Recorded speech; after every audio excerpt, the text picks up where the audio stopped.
আপুনি সভা স্থগিত প্ৰস্তাৱৰ জাননীখন পাইছিলে এখনৰ বিষয়ত অকণমান মন্তব্য দিব লাগিব কি পাইছিলে কোনে কোনে দিছিলে ছাৰ এইখিনি কোৱাৰ পিছতহে হ'ব ছাৰ আৰু ইয়াত লিখা আছে ছাৰ গোটেই প্ৰস্তাৱটো গাব লাগে মুখ্যমন্ত্ৰী ভূমিকা বহুত ডাঙৰ বিষয় গতিকে এইটো নিশ্চয় আলোচনা হ'ব লাগে মই কৈ আছো অখিল গগৈ কোৱা কথাটো ৰেকৰ্ডত নাযাব এতিয়া যিটো কথা ক'লে সেইটো ডিলিট হ'ব ৰেকৰ্ডত নাযাব সন্মানীয় সদস্য মোক ক'বলৈ দিয়কচোন মোক ক'বলৈ দিয়ক প্ৰাক্তন মুখ্যমন্ত্ৰী এজনৰ আমেৰিকাৰ পত্নীৰ ঘৰো আছিলে বুলি ফটো দেখা মুখ্যমন্ত্ৰী পত্নীৰ দেখাইছিলে এইবোৰ মিছা কথা কিছুমান মানুহে মিছা হ'ব লাগে কৈ আছো আপোনালোকে বহকচোন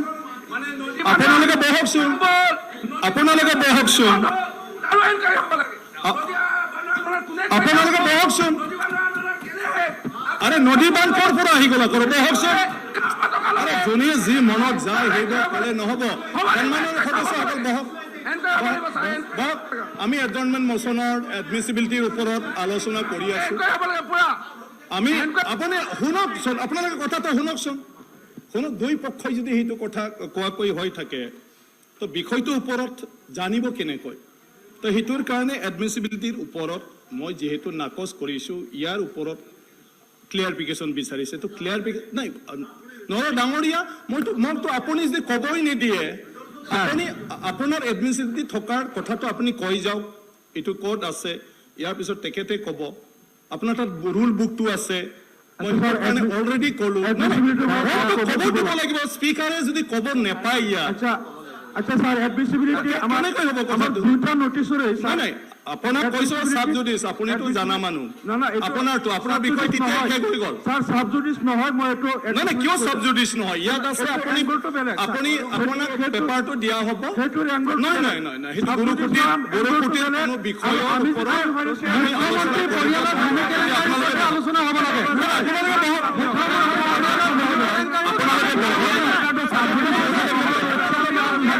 আপোনালোকে বহক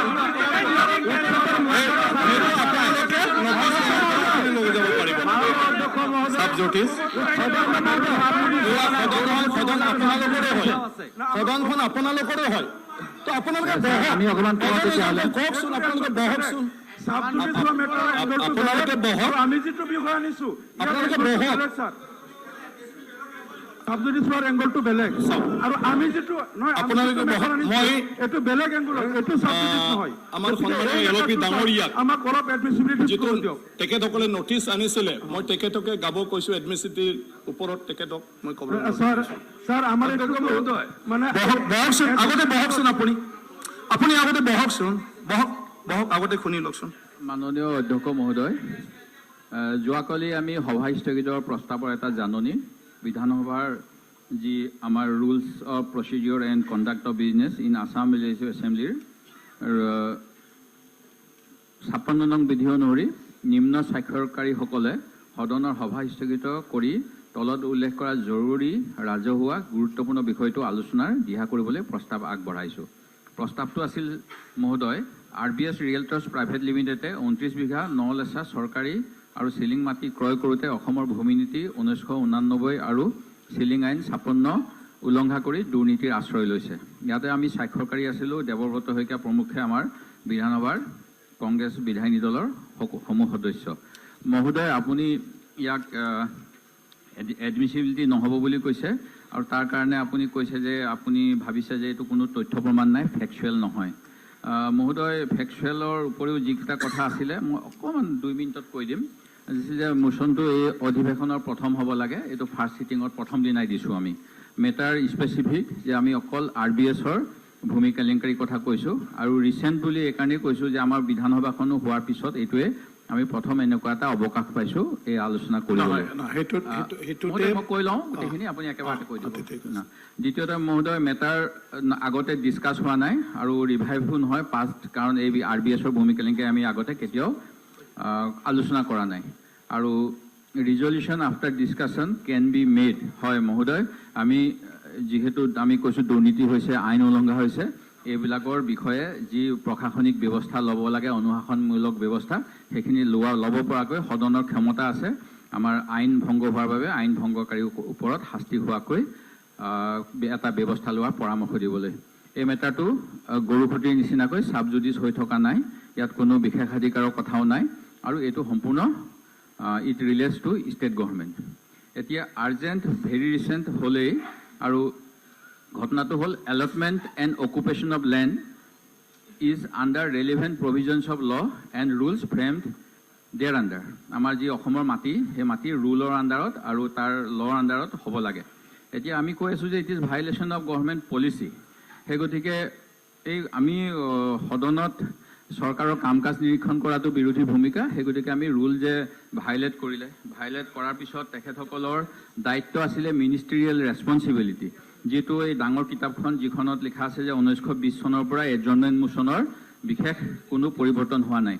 practice and procedure of Parliament M N Kaul SL চাকধাৰাৰ 7th এডিশ্যনৰ 562 পেজত আছে যে for having omitted do some action which was urgently necessary at the moment. অৰ্থাৎ 8 তাৰিখৰ দিনাখন যিহেতু এটা ঘটনা ওলালে, ঘটনাটো হয় নে নহয়, অসম চৰকাৰৰ এটা দায়িত্ব আছিল ইয়াৰ বিষয়ে তদন্ত দিয়াৰ আৰু ৰাইজৰ মনত স্পষ্টীকৰণ আগবঢ়াবলৈ যে এইটো যিখিনি বাতৰি মিছা, বিভ্ৰান্তিমূলক, ইয়াৰ ওপৰত কোনো একো প্ৰমাণ নাপালোঁ। কিন্তু এনেকৈ তেওঁলোকে মিনিষ্ট্ৰিয়েল ৰেছপনচিবিলিটি যিটো আছে, সেই ministerial responsibility to protect the and do also carry out perform the duty enjoined by the constitution and the law of the land violate কৰিছে। দ্বিতীয় কথা, আপুনি ক'লে মহোদয় ফেকচুৱেল নহয়। ইয়াত যিখিনি তথ্য আমি দিলোঁ হয়, আপুনি বিচৰা হ'লেই এইটো নাকচ কৰাৰ পূৰ্বে এই গোটেইখিনি ফেকচুৱেল হয়, কাৰণ অসম চৰকাৰৰ দুটা ভূমি সংস্কাৰ কৰাৰ আজিও এটা লেণ্ড ৰিফৰ্মছৰ এখন আমাক দিছে গোটেই তথ্য। তাৰ আগতে আছিলে ধৰিত্ৰী, পিছত বোধকৈ হৈছে মিছন বসুন্ধৰা।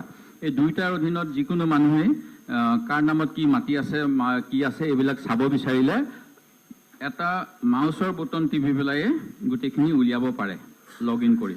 সেই গতিকে আমাৰ হাতত যিখিনি আছে তাত গোটেই ফেক্টছখিনি আছে। সেই গতিকে এই ফেকচুৱেল বেচিছত, আৰু যিটো কৈছোঁ আমি, আপোনাৰ নিশ্চয় 2019 চনৰ লেণ্ড পলিচিখন 20 চনত দাখিল কৰিছে, কিন্তু 2089 চনৰ লেণ্ড পলিচিখন যেতিয়া আমাৰ 19লৈকে চলি আছিল বা 20লৈকে, সেইখিনি সময়ৰ ভিতৰতে এই গোটেই ঘটনাখিনি হৈছে 2006 চনৰ পৰা 7 চনৰ ভিতৰত আৰু 2008 চনৰ পৰা 9 চনৰ ভিতৰত। আৰু এই দুইটা সময়তে লেণ্ড পলিচি আছে। লেণ্ড পলিচিৰ যি 20 পৃষ্ঠাৰ 1989 চনৰ government of Assam land policy, তাত বিভিন্ন পৃষ্ঠাত দফাই দফাই খুব সুন্দৰকৈ লিখা আছে কেনেকৈ কি লেণ্ড এলটমেণ্ট হ'ব লাগে। সেই গতিকে এই তথ্যখিনি যদি আমাৰ লেজিছলেটিভ ডিপাৰ্টমেণ্টেই হওক বা ল ডিপাৰ্টমেণ্ট হওক, বিষয়াসকলে অকণমান পৰীক্ষা কৰিলে হয়, তেতিয়াহ'লে আপোনাৰ মুখত এইটো ফেকচুৱেল নহয় বুলি এই কথাষাৰ তেখেতসকলে দিব লগা নহ'ল হয়। যি কি নহওক মহোদয়, আমি এই গতিকে যিখিনি আমাৰ মেৰিট আছে, সেই গোটেইখিনি মেৰিট ইয়াত আছে। সেই গতিকে এইটো এডমিট কৰাৰ কাৰণে আপোনাক অনুৰোধ জনাইছোঁ। আৰু যদি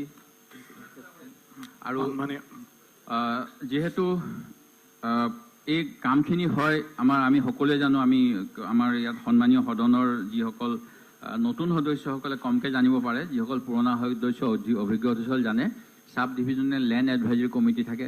লেণ্ড এডভাইজৰী কমিটিত মহকুমাধিপতি অথবা উপায়ুক্তজনে অধ্যক্ষতা কৰে, বিভিন্ন প্ৰশাসনিক বিষয়াসকল থাকে, আমি বিধায়কসকল থাকোঁ যিটো অঞ্চলৰ হয়। আৰু সেই তাত দেখা যায় যে প্ৰতিটো তথ্য আহিলে আমি তন্নগৈ পৰীক্ষা কৰি লেণ্ড দিব বিচাৰোঁ।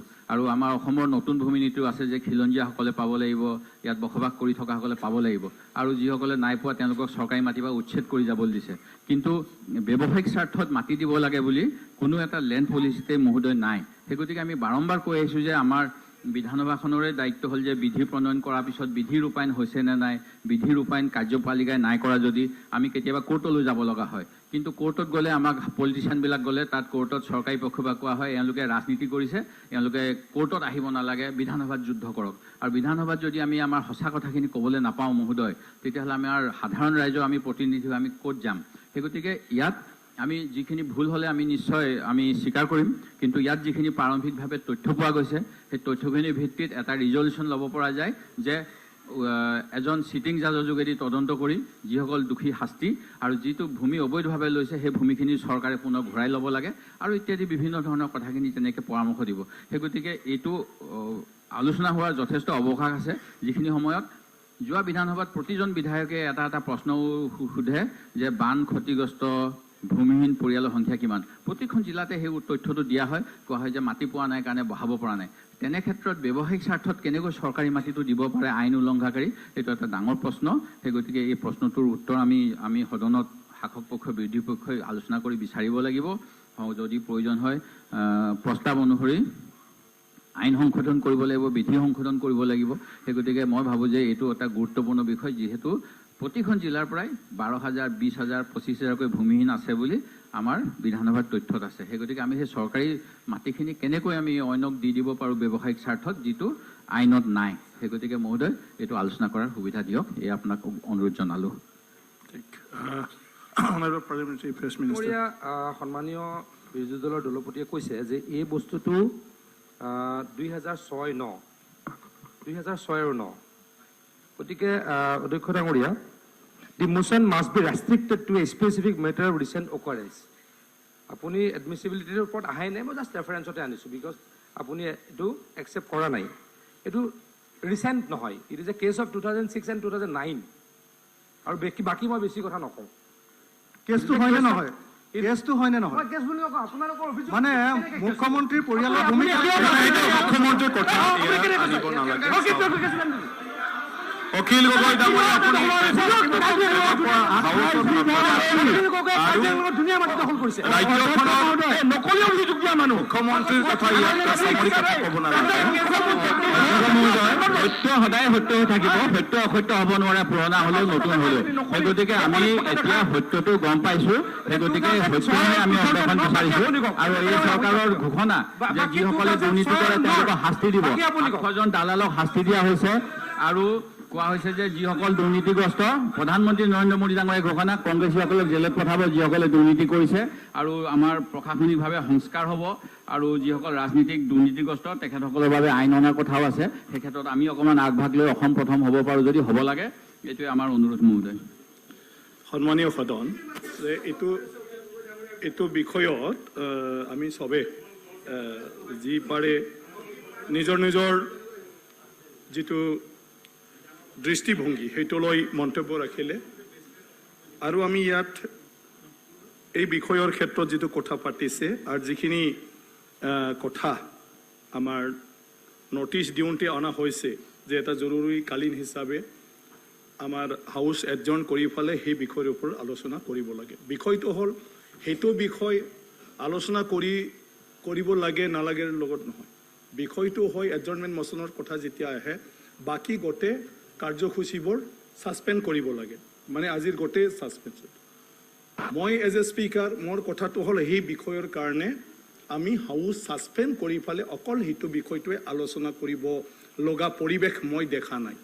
মানে এডমিছিবিলিটি বুলি ক'লে নহয়, মোক ক'বলৈ নিদিয়ে কেলৈ কথাটো, আপোনালোকৰ মতে চব হ'ব। তো সেইটোৰ কাৰণে মই কৈছোঁ নিউজ পেপাৰত উকিলৰ বিষয়ে বহুত বেয়া লিখে, সেইবুলি আমিতো নাভাবো যে উকিলে বেয়া মানুহ।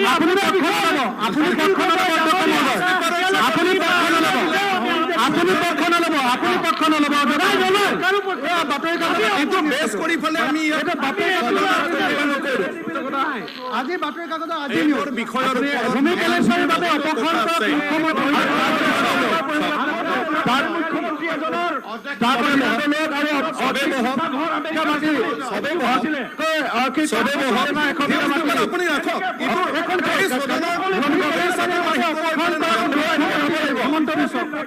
আপুনি থৈ দিয়ক আৰু সকলোৱে সন্মানীয় সদস্য বহক। মই বুজি নাপাওঁ যে স্পীকাৰ ক'লে স্পীকাৰতো মিছা কিয় ভাবে। মই স্পীকাৰে মোৰ মতে একো নকওঁ, মই আপোনালোকক আকৌ দোহাৰি দি আছোঁ। আমাৰ ৰুলখনত মানে কি কৈছে যে restriction of power to make motion, নহয় ৰুলটোৱে আমি শিকিব লাগিব প্ৰথম, নহয়তো বিধানসভা নহ'বই, মই জানো। আমি ৰুলটোৱে প্ৰথম জানিব লাগিব, কোনো মানুহৰ মতে সেইটো নচলে। আমাৰ দেশখন যদি ভাৰত স্বাধীনতা হোৱাৰ পিছত সংবিধানখন যদি আম্বেদকাৰ ডাঙৰীয়াৰ নেতৃত্বত ৰচিত কৰি নগ'লে হয়, কোনটো লৈ ফালে আমি চলিলো হয়, কোনটো বেছ কৰি ফালে। বিধানসভাত বিভিন্ন ৰাজনৈতিক দল, বিভিন্ন চিন্তাধাৰা, বিভিন্ন ধৰণৰ আপোনাৰ এটা ভিজন থকা ব্যক্তিসকলে ইয়াত প্ৰতিনিধিত্ব কৰিবলৈ আহে, কিন্তু নিজৰ মতে চবে যদি যায় বিধানসভাত সিদ্ধান্ত আমি কেনেকৈ ল'ব পাৰোঁ। প্ৰত্যেকজন মানুহৰ কথাই গুৰুত্বপূৰ্ণ, তথাপিও আমি যেতিয়া সংবিধানৰ আধাৰত কিবা এটা সিদ্ধান্ত ল'ব লাগে আমাক 2/3 মেজৰিটি লাগে। ইয়াত কোনোবা কোৱা কথাটো নিজে কিমান সেইটোহে যুক্তিসংগত আছিল বুলি ক'লেও সেইটো আমি মানিব নোৱাৰোঁ বা মানি ল'ব নোৱাৰে। যদি সাধাৰণভাৱে ৰুল কিবা কিবি এমেণ্ডমেণ্ট কৰে আমাৰ 51% হ'লে সেইটো গৃহীত হয়। 49% যিমানেই ভাল কথা নকওক, সেইটোৱে হ'ল আমাৰ ডেমক্ৰেচিৰ ছিষ্টেম। এতিয়া সেই ছিষ্টেমৰ ওপৰতে যেতিয়া এডজৰ্ণমেণ্ট মোচনৰ কথা কৈছে, কোনটো কোনটো বিষয়ত এডজৰ্ণমেণ্ট মোচন আনিব পাৰে আপোনাক ক'ব দিম। মই টোটেল ৰুলটোকে আপোনাৰ পৰা শুনিম অলপ পিছত। মই যিটো পাইছোঁ এইখিনি মই আপোনাক অৱগত কৰিব খুজিছোঁ। ইয়াত আছে not more than one such motion shall be made at the same sitting. আমি 5 দিনীয়া সেইটো সেশনত অকল এদিনহে এডজৰ্ণমেণ্ট মোচন আমি আনিব পাৰোঁ। এইটো হ'ল আমাৰ ৰুল, এইটো মোৰ মানে স্পিকাৰৰ নহয়। Not more than one matter can be discussed on the same motion and the motion must be restricted to specific matter of recent occurrence. এইটোতো ৰিচেণ্ট নহয়, পেপাৰে কৈছে আপোনাৰ যিটো সংবাদ মাধ্যম বা কিবা পোৱা বুলি কৈছে হিয়াৰ ৰিচেণ্ট, কিন্তু যিটো ইনচিডেণ্ট কিমান হৈছে 2006, এইটোতো ৰিচেণ্ট হ'ব নোৱাৰে। ঠিক আছে, সেইটো ৰিচেণ্ট এতিয়াৰ মানে ঘটনা নহয়, সেইটো আগৰ ঘটনা। কিন্তু ঘটনাটো হৈছে কিন্তু আৰে উকিল ডাঙৰীয়া বহক না, ঘটনা হৈছে তো আপুনি ডিচি তাত যাওক, ক'বাত যাওক, বিধানসভাত কিয় আহিছে? স্পিকাৰ ইয়াৰ কাৰণে ৰিলিভেল নহয়। স্পিকাৰটোৰ না মাটিৰ কাগজ পাবি না কি পাবি, হাউচত কি পাবি? এইটো কি হৈছে? হ'বই লাগিব, ডিছকাশ্যনটো অধ্যক্ষ মহোদয় হ'বই লাগিব। আৰে এইটো বিধান দাদাগিৰি চলিব হ'বই লাগিব। আমেৰিকা স্পিকাৰে ক'ব কেইজনৰ ঘৰ আছিল বোলে মিছা ফটো দেখাই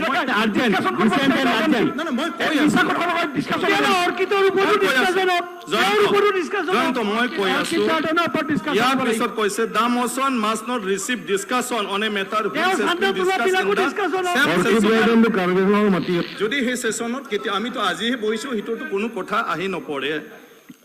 The motion must not anticipate a matter which has been previously appointed for consideration of with reference to which a notice of motion has been previously given. Regard being the probability of the matter anticipated being brought before the house within a reasonable time. Hitor logor hitu সম্পৰ্ক নাই, এইটো আমাৰ আগত মানে যেহেতু এই বিষয়ত আমি কোনো আলোচনা কৰা নাই। The motion must not deal with the matter on which a resolution could not be moved. যিটো আমি ৰিজলিউশ্যন মুভ কৰিব নোৱাৰোঁ, এইবিলাকৰ বিষয়ৰ ওপৰত এডজৰ্ণমেণ্ট মানে মোচনটো কিবা নহয়। ইয়াৰ পিছত the motion shall not deal with any matter which is under adjudication by a court of law having jurisdiction in any part of India. আমিতো অসমৰ গুৰুখুটি মাত্ৰ মানে অসমৰ আণ্ডাৰত, সেইটো নহয়। ভাৰতবৰ্ষৰ যিখিনি মানে বিষয় ছাবজেক্ট যিটো ছাবজুডিচ হৈ আছে, ইয়াৰ ওপৰত এডজৰ্ণমেণ্ট মোচন আনি ফালে আমি আলোচনা কৰিব নোৱাৰোঁ হাউচত, যিটো গুৰুখুটিৰ কথাটো কৈ থকা হৈছে। The motion shall not raise a question of privilege. কাৰো ওপৰত তেনেকুৱা ধৰণৰ প্ৰিভিলেজৰ কিবা আমি এডজৰ্ণমেণ্ট মোচন আনি ফালে কথা পাতিব নোৱাৰোঁ। তো সেইটোৰ কাৰণে মই উখলি ডাঙৰীয়াক কৈ আছোঁ, কাৰো নাম ল'ব নালাগে হাউচত। বিষয়টো যিটোৰ কাৰণে এডজৰ্ণমেণ্ট মোচন আনিছে ইয়াত কাৰো বিষয় নহয়। মাটিৰ লেণ্ড পলিচি ক'ৰবাত ইয়াত ইৰেগুলাৰিটিজ আছে, কিবা আছে, সেইটোৰ ওপৰত মোচন আহিছে। ডিছকাশ্যনৰ সময়ত ৰেফাৰেঞ্চত কাৰোবাৰ যদি কিবা থাকে সেইবিলাক চলিব, কিন্তু এতিয়া এডমিচিবিলিটিৰ ক্ষেত্ৰত এই বিষয়টো যিটো নটিচ মানে আমাৰ নটিচত লিখিছে সেইটোৰ ওপৰত চৰ্চা হৈ আছে। That it must not relate to a matter which is not primarily the concern of the government of the state. তো সেইটো তো এইখিনি বিষয়ৰ ক্ষেত্ৰত যিটো আজি এডজৰ্ণমেণ্ট মোচন মুভ কৰিছে, এডজৰ্ণমেণ্ট নহয়। সেইকাৰণে মই কৈছোঁ ঘটনা 2006-ৰ পেপাৰে এতিয়াহে ক'ৰ পৰা মানে দিলে এইটো। গতিকে আজি যদি আমি 2006 পৰা 2020 যদি সেইটো হ'ব পাৰে, আমি কালি পৰহি কেতিয়াবা এই বিষয়তো আলোচনা কৰিব পাৰে।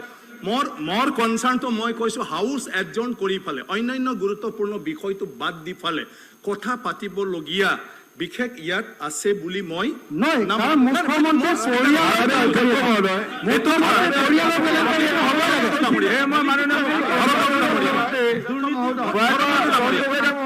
কৰিলে It is a urgent matter আৰু it is a public related matter. এইটো আপুনি নাই পঢ়া। কোনটো? Urgent and public related. It is very urgent.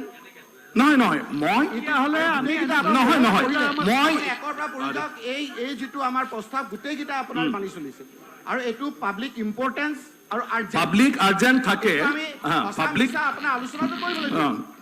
আলোচনাটো হওক। বৰনৰু ডাঙৰীয়া কিবা ক'ব খুজিছে। মোক কোৱাৰ পিছত দিয়ক, আলোচনাটো হ'বলৈ দিয়ক।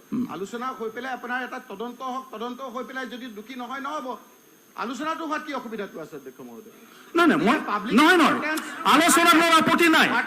হাউচ এডজন কৰি পেলাই আলোচনা কৰাতহে মোৰ সেইটো আপত্তি আছে। অন্য বিষয়ত আহিব, লেণ্ডৰ ওপৰত আহিব, তাতে আহিব, লেণ্ডৰ বিলৰ ওপৰত আহি আছে। আলোচনাৰ কাৰণে সময়টো লগ তেতিয়াহ'লে অধ্যক্ষ মহোদয় আলোচনাটো হ'ব লাগে। আমি আনিছো, গতিকে এইটো আলোচনাৰ কাৰণে কৈছিলে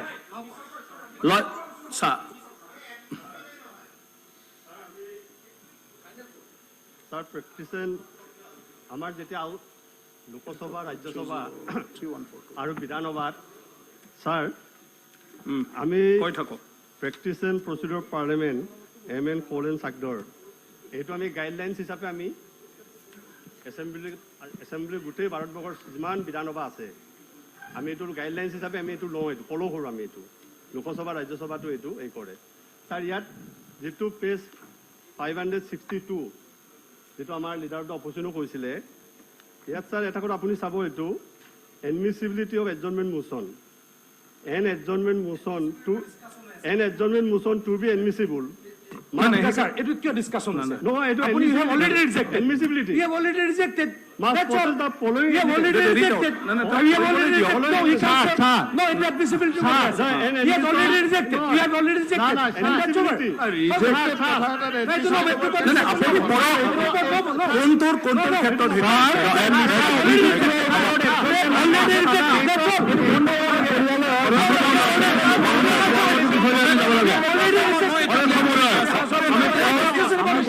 আপোনালোকে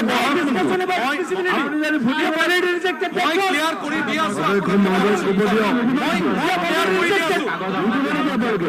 নহয় মই ক্লিয়াৰ কৰি দিয়া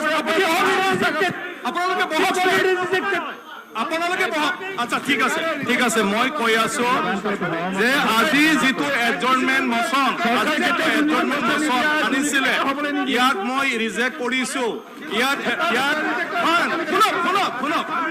শুনক না, ইয়াৰ এডমিছিবিলিটি মোশ্যন আনিছিলে আৰু সেইটোৰ কাৰণে এজ এ স্পীকাৰ মই আণ্ডাৰ ৰুল 314 মই আজি সিদ্ধান্ত লৈছো সেইটো বিষয়ৰ কাৰণে এডজৰ্নমেণ্ট মোশ্যন আনিছিলে সেইটো মই গ্ৰাহ্য কৰা নাই আৰু সেইটো গ্ৰাহ্য এটা নেক্সট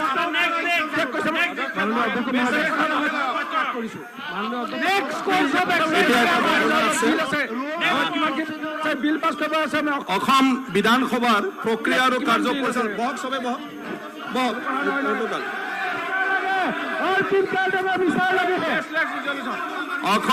অসম বিধানসভাৰ